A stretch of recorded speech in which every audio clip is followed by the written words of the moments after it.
For years, the academy at Newcastle United has been criticised, lacking elite talent, falling behind the top clubs, and struggling to produce the next generation.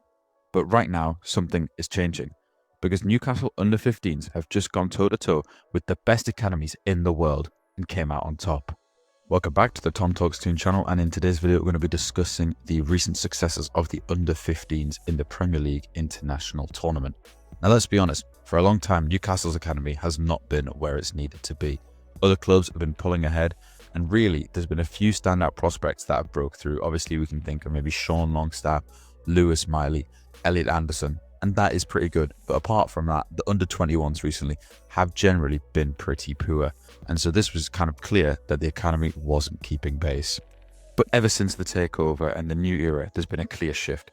There's been lots of investment into the youth setup, and we all know about players like Trevin Sanusi and Leo Shahar, but a lot of the groundwork in terms of youth coaches, but also recruitment at younger levels, has stepped up massively, and this is being evidenced by this under-15 Premier League International Tournament win. Now in this tournament, Newcastle were brilliant. Now actually last year, this same set of players won the under-14 Hale End Cup against some of the top academies in the country, and this year they've continued their successes. In the first match against Manchester United, Newcastle won 2-0, with the first goal coming from Muya Ghanem and the second from Jack Skelton. Now Manchester United have long invested in their academy, and so this result is really impressive.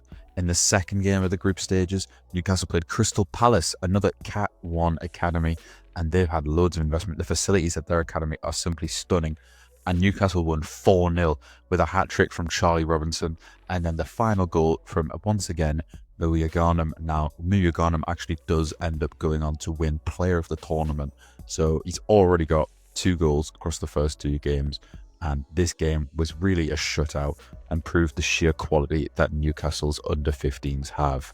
Then in the final game of the group stages, Newcastle came up against Juventus, where they heavily rotated their squad based on the fact the actual qualification for the next stage was 99.9% secured due to their goal difference and the fact they already had 6 points.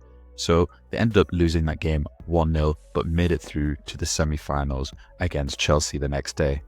Now against Chelsea in the semi-final, this game was incredibly intense and ended at the end of regulation time 0-0, taking it to penalties. But Newcastle won the penalty shootout nice and easily, with Lucas Flack making the final save in the penalty shootout to put Newcastle into the final.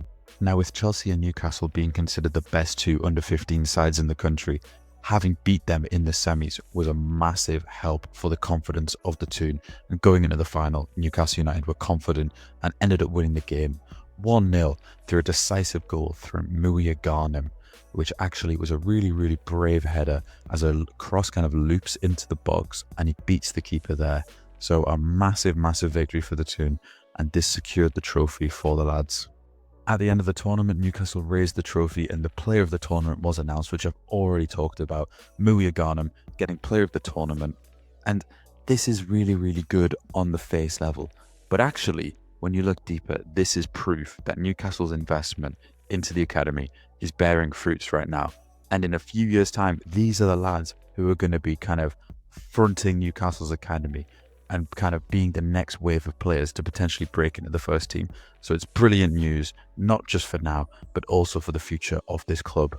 Of course, it's incredibly early days with these players being under 15s. However, it's very evident that Newcastle's academy is on the up, and that is very welcome news for us Newcastle fans who've been used to a heavy underinvestment in the setup, which has meant that very few prospects have managed to kind of break into the first team. And so this is brilliant news for the future, and really we could be seeing the rise of one of England's best academies. If you did enjoy today's video, please do subscribe to the Tom Talks Toon channel, the only channel where the academy is being actively covered. I will also start putting out some kind of content with the first team, but my focus is the academy because it is not talked about enough, and so I will be the guy who covers that.